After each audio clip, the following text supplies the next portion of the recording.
we're going to talk about building your brand. That logo there, that's my LLC. So Julie Originals is my company. And then there we go. Boom. Okay, we'll be talking briefly about branding, about essential marketing tools, and I'll show you some kind of fun before and afters, which is, I like seeing those things. Okay, so what is a brand? Actually, let's be interactive here for a sec. Can anyone tell me what they think of when they think of your brand? And I can pick people too, if you guys want me to.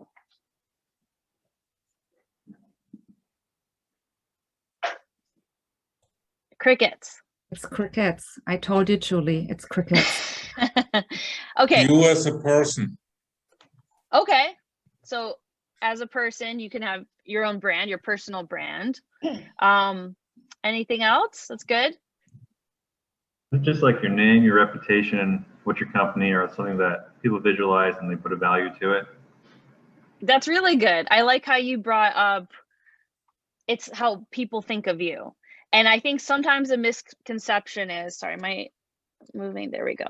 I think sometimes a misconception is your brand is just your logo. And although I design logos, and these are actually all the logos, I mean, some of the logos that I've designed in the past, your brand is much more than just your logo. But a good logo or a good brand, number one, like visually can help you understand a little bit more like what your company's about. So here's the truth. The truth is the customer's perception is your reality.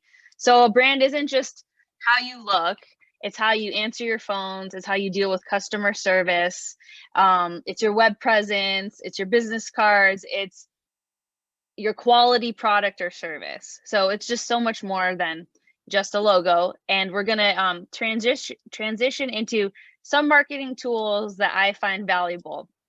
And with these tools, it doesn't mean you need them all this second.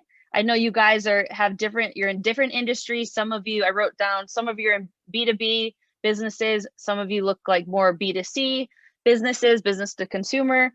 But hopefully over time, these are some of the things that you could build up for your company. Here we go. Okay, so the first company, FreeFall Aerospace, was brought up today. At FreeFall Aerospace, they're developing new antennas for space and also the ground. And this was a logo actually that I helped design. I didn't help, I designed it a few years ago for the company. And a big part of,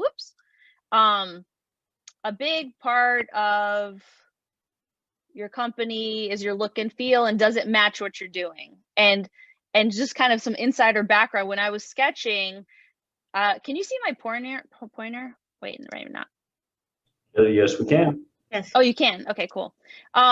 This is actually, it's supposed to be an F and an F. So originally in my sketches, in my concepts, I was thinking about the name FreeFall, and there's two Fs, and I was like, oh, an F kind of up this way and down this way. And then I thought about signal and frequency and data, and so that's actually how this logo came to be. And I have I always start actually sketching pencil and paper, so that's a little bit background information. Really quickly, we bought the URL freefallaerospace.com. That's one thing I wanted to bring up. If you don't already have a decent URL for your business, I highly recommend like going on GoDaddy right now and nailing that down. We really wanted FreeFall, but there's a guy that used to run more like a skydiving conference. He's sitting on it and he wants to charge us like 10 grand. And so we were not getting freefall.com just yet, but hopefully in the future we can make a deal with this guy and get that. So in time, you take your steps. Another thing I want to bring up is a big part of being in a startup is your visuals, but also your pitch decks. And I'm sure you guys are already dealing with that with your different companies. But my advice is to keep things as visual as possible. And I know that's hard, and I work with all engineers, and they want to put as much text and explanation on the screen as possible. And I just took one slide out of our deck explaining what we do. This is our inflatable CubeSat for space, and providing big data from small spacecraft. I talk about 3 of the attributes here, And what is the result is that you can get a lot more data down per dollar. And this is just an example of when you're thinking about doing your slides, think about how you can be really visual. And then when you're there presenting, you're adding kind of the story and messaging behind it. You don't have to write it all up on the screen. So there's a tip about slides. I brought up the website. This is a screenshot of our website. If you go to it, you'll see that this is actually an animation that plays. And not all startups in the beginning can afford to do the animation. But one thing I have to say is, and actually I'll go back for a sec too. One thing is if you're still working on a product, if there's any way that you can show the product, even if it's not done, but in use, it helps your customers understand like, where is this thing and what is it doing? So even if you don't have the fully built tangible product, if you can show some kind of rendering or image of what it will be like and what it's doing, that's really helped my company out as we keep moving forward with our products. And actually this inflatable CubeSat, this is exciting. We just had a successful TVAC test in LA with Northrop Grumman last week. And we tested the inflation. We also punctured our membrane to act like either like a micrometeoroid in space, and to see if we still kept it inflated with like the canister we have on there. And so it was a really cool test. So while those things are happening, my job in the company is putting the word out about building brand awareness and what are we doing while these tests and next steps are happening. Another thing I recommend is, this was from a local photographer, these portraits, but even if you don't have the budget for photography at this moment, just take, your 3 founders or how many you have and just shoot them all though with the same backdrop. As a designer, it makes it so much easier for me to lay out a team page when we all are wearing like the same shirts and have the same background color. So that's a tip, just to like take things up to another level with your company and your look. And let's see here. Oh, and then Peter, thank you for talking about local animation. The one I also want to do a shout out. We use Abbott Animation, and they are local, and they've provided us with a few fantastic animations of our technology. So Abbott. All right, Anita and I were talking about this.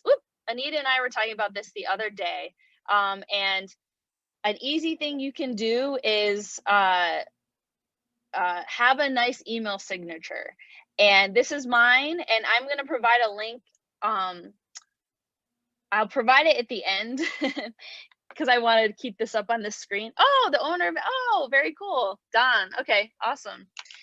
So this is my email signature, and it's got my picture and our contact information. And in 2019, we were awarded Innovator of the Year and like another innovation one that same year.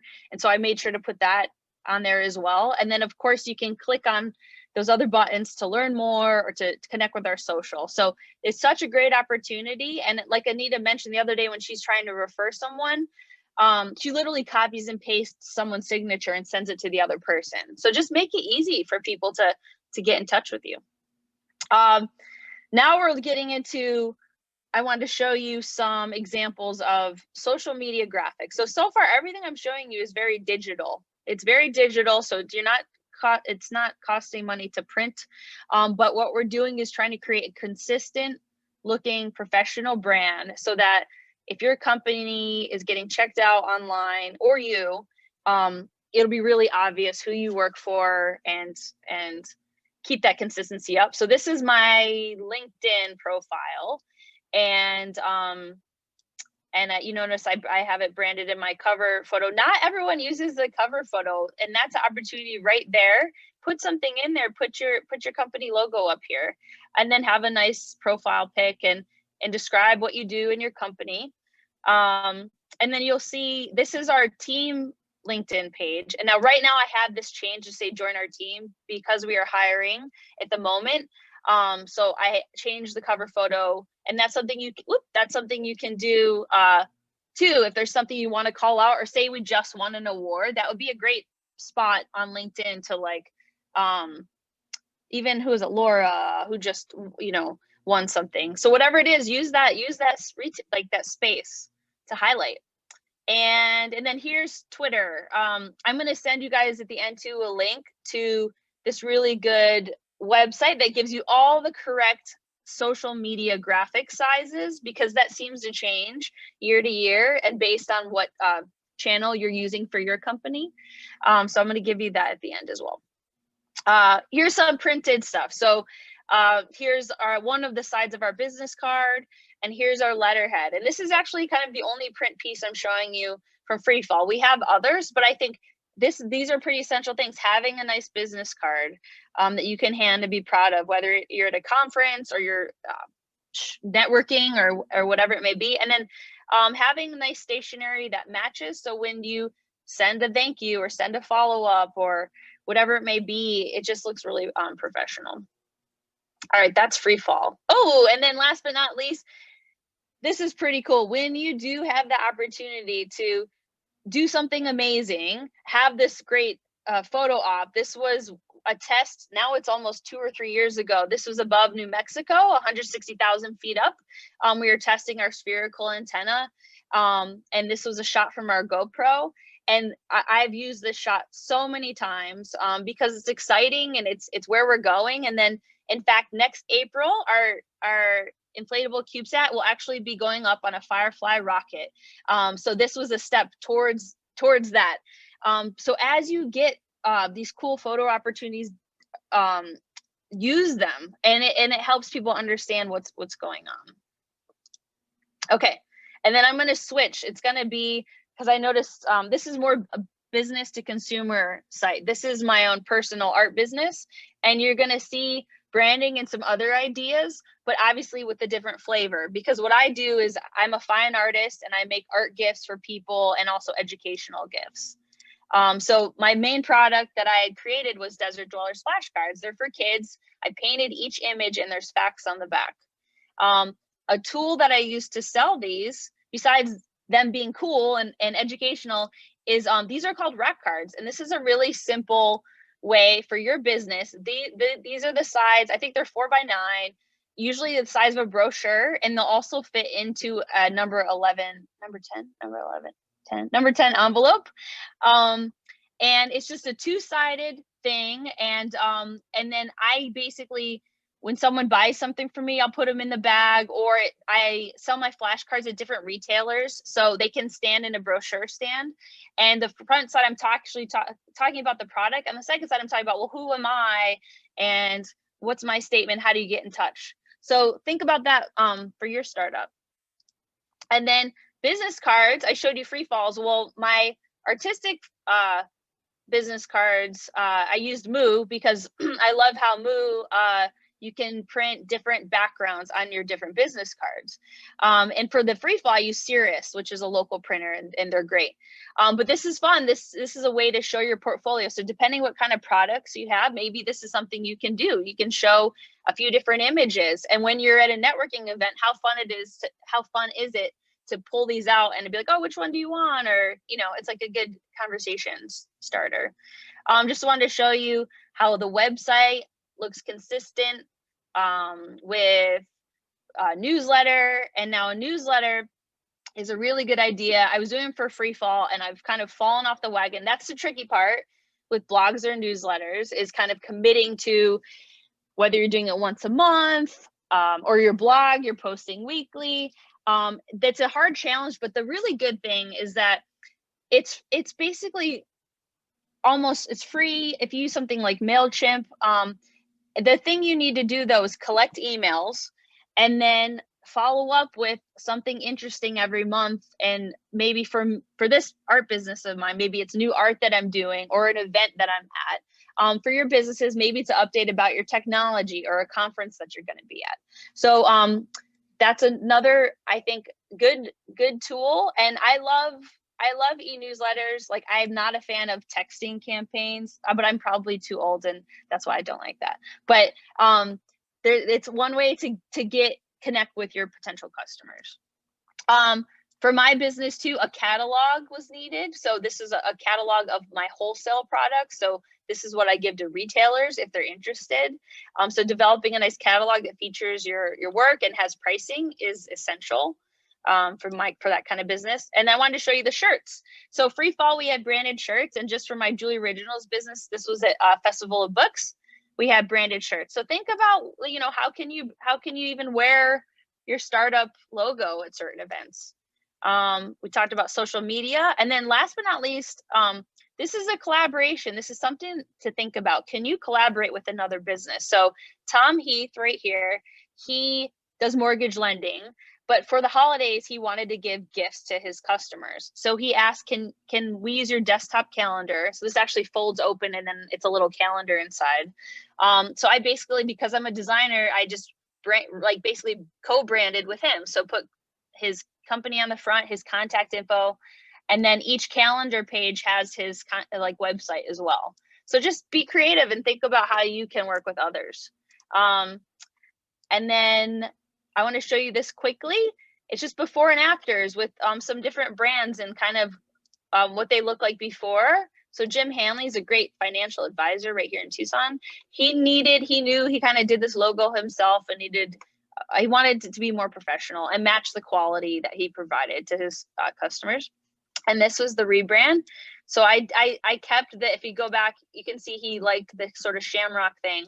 I kept that, but I actually used his name's Jim. So I used J's here.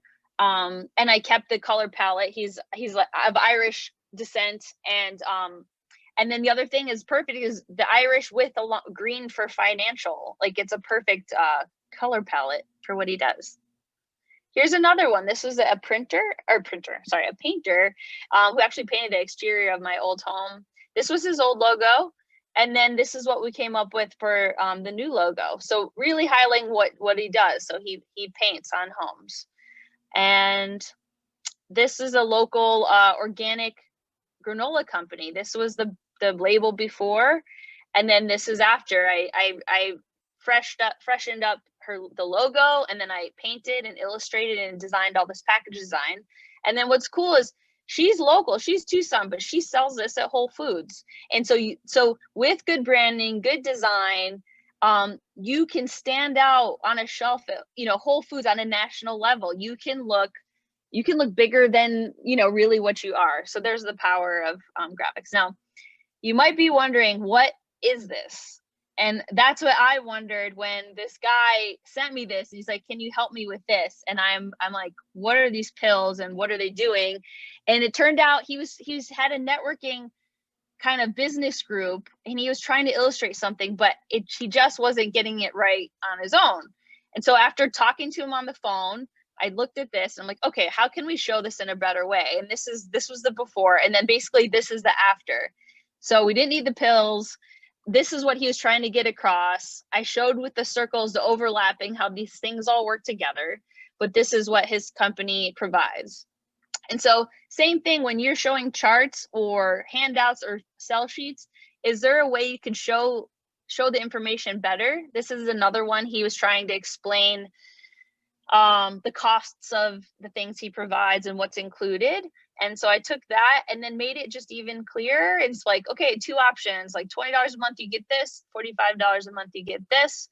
And just showing this in just a clearer way. And then there's one more. This is the last one. He was trying to show kind of this, and then goes to this, and there's equity, and took this and just made it really clear. And so I just wanted to show you guys that just taking a little more time and thinking about your brand and thinking about how your consumers are going to perceive what you're doing makes a really big difference. So that's my really fast hyper. I didn't even drink coffee, but I think I got through that pretty quick. But that leaves us time for questions.